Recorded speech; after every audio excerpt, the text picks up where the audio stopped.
കലാമിൻ്റെ ഗോപിയ വന്നാൽ രൗദ്രദേവൻ്റെ ഛായയില്ലേ പോവും. അത് അത് അല്ല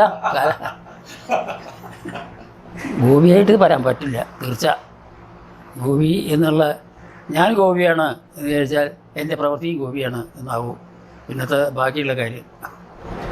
പണ്ട് ഫ്രാൻസിൽ രൗദ്രഭീമനെ അവതരിപ്പിച്ചപ്പോൾ അത് കണ്ടിട്ട് ഒരു ഗർഭിണിയായ സ്ത്രീ ബോധം കെട്ട് വീഴണം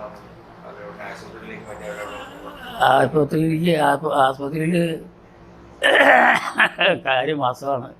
അല്ലാതെ ഞാനും കൂടി ദൃക്സാക്ഷിയാണ്. ബോധം കെട്ടി വീഴുന്നത് കൊണ്ടുപോയി. അതായത് മുമ്പിൽ ഈ കൊള്ളിമാല വലിച്ച് നിൽക്കുമ്പോൾ നോട്ടം കളറുള്ളവരാണ്. ഇത് പിടിച്ചിട്ട് ഇങ്ങനെ നിൽക്കുമ്പോൾ നോട്ടം അങ്ങോട്ട് വരുമ്പോൾ ആ സ്ത്രീ നേരെ മുമ്പ് തന്നെ ഇരിക്കുന്നത്. അവിടുന്ന് അങ്ങനെയാണ് പറഞ്ഞു വീഴുന്നത്. കൊണ്ടുപോയി ആസ്പത്രിയിൽ എത്തണതിന് മുമ്പ് പ്രസവിക്കുകയും ചെയ്തു. അല്ല അപ്പോൾ അതെന്താ വെച്ചിട്ടുണ്ടെങ്കിൽ അത് ഉണ്ടായത് കാര്യമാണ്. അത് ഒരു എന്താ പറയുക, ഒരു പ്രശംസയ്ക്ക് വേണ്ടിയിട്ടുള്ള പറച്ചിലല്ല, കാര്യം വസ്തുവാണ്. അതായത് രൗദ്രദേവൻ്റെ അന്നത്തെ ഒന്നാമത് വിദേശത്തൊന്നും അങ്ങനെ ആരും ഇങ്ങനെ കണ്ടിട്ടുണ്ടാവില്ലല്ലോ. പക്ഷേ വിദേശത്ത് ഇതിനേക്കാളും ഭീകരമായിട്ടുള്ള പലതും ഉണ്ടാവാറുണ്ട്. പിന്നെ എന്താ കാര്യം പേടിക്കേണ്ട ആവശ്യമില്ല. എന്നാലും വേണ്ടില്ല. അപ്പോൾ ഇതിപ്പോൾ കഥകളിയിൽ ഇങ്ങനെ കണ്ടപ്പോൾ പേടിച്ചിട്ടായിരിക്കും, അല്ലെങ്കിൽ എന്താ പറയുക, ദുർബലയായിരിക്കും വെറുതെ പറയാൻ പറ്റും. അപ്പോൾ ഈ രൗദ്രഭീമൻ കഥാപാത്രങ്ങളെ അവതരിപ്പിക്കുമ്പോൾ മനസ്സിലെ വ്യാപാരങ്ങൾ എങ്ങനെയാണ്? അതിനിടയ്ക്ക് കഥാപാത്രങ്ങൾ മാറി കലാമണ്ഡലം ഗോപി വരാറുണ്ടോ? അതോ ആ കഥാപാത്രമായി തന്നെ കലാമണ്ഡലം ഗോപിയ വന്നാൽ രൗദ്രദേവൻ്റെ ഛായയില്ലേ പോവും. അത് അത് അല്ല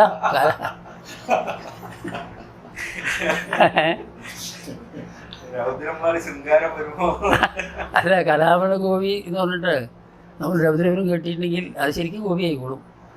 പക്ഷേ അത് ഒരു കാര്യം എന്താ വെച്ചിട്ടുണ്ടെങ്കിൽ പേരെന്നെ രൗദ്രഭീമൻ എന്നാണ്. എനിക്ക് തോന്നി കുട്ടിക്കാലം മുതലൊക്കെ ദേഷ്യം കുറച്ച് കൂടുതലാണ്. ഞാൻ അതുകൊണ്ടത് കാര്യം. അപ്പോൾ ഈ ദേഷ്യം ഉള്ള കഥാപാത്രമായിട്ടുണ്ടെങ്കിൽ അത് നല്ലോണം വന്നോളും. പിന്നെ മാത്രമല്ല നമ്മൾ ഞാൻ നേരത്തെ പുരാണത്തിൻ്റെ കാര്യം വന്നില്ലേ, പുരാണത്തിലിപ്പോൾ ഈ രൗദ്രഭീമൻ ഉണ്ടാവണത് പാണ്ഡവന്മാരുടെ അന്യോന്യുള്ള പാണ്ഡവന്മാരും ദുര്യോധനാദികളും തമ്മിലുള്ള യുദ്ധമാണല്ലോ. യുദ്ധത്തിൽ വരുമ്പോൾ നമ്മളുടെ വിചാരം മുഴുവൻ പോണതാണ്. അപ്പോൾ ദുശാസനെ കണ്ടാൽ കടിച്ച് കീറി കൊല്ലാനുള്ള ഇതുണ്ടല്ലോ. അത് അപ്പോൾ എന്തിനു വെച്ചാൽ അതന്നെയാണ് വിചാരം പറഞ്ഞത്. ഇപ്പോൾ നമുക്കിപ്പോൾ അല്ല പണ്ടത്തെ കാലത്തേക്ക്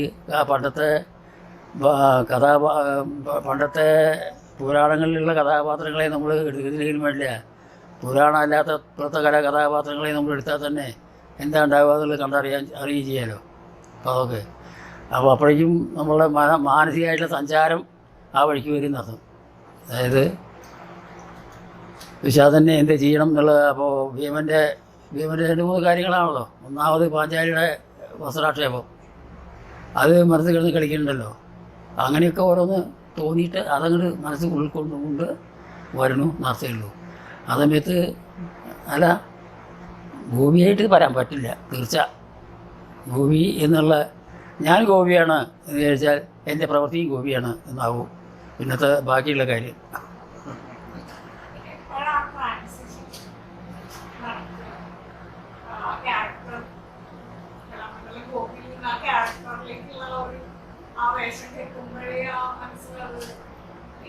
വേഷം കിട്ടുമ്പോൾ അവൾക്ക് ഉണ്ടാവും. പക്ഷെ വേഷം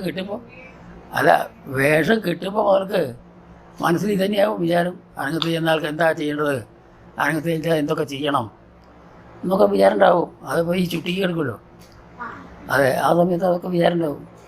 അതെ, അതിൻ്റെ ഇടയ്ക്ക് ഒന്ന് ഉറങ്ങുന്ന ആൾക്കാരുമുണ്ട്. ആരും ഉറങ്ങും ഇടയ്ക്ക്. അതെ, ബാക്കിയുള്ള സമയത്ത് ഉണർന്നിരിക്കുന്ന സമയത്തൊക്കെ വിചാരം തന്നെയാവും. ആ വരും ചെയ്യും, സ്വാഭാവികമായിട്ട് തന്നെ വരും. അതായത് പിന്നെ നമ്മളവിടെ മറ്റുള്ള ചിന്തകളൊന്നും ഇല്ല എന്നർത്ഥം തന്നെയാണ്. ശത്രുവിനെ മുമ്പിൽ കണ്ടു, അതിനെ സംഹരിക്കുക, അതിനെന്താണ് കഴിയുന്നത് ആലോചിക്കുക, ഇതൊക്കെ തന്നെയാണ് പിന്നത്തെ ചിന്തകളൊക്കെ കാര്യമായിട്ട് വരുന്നത്.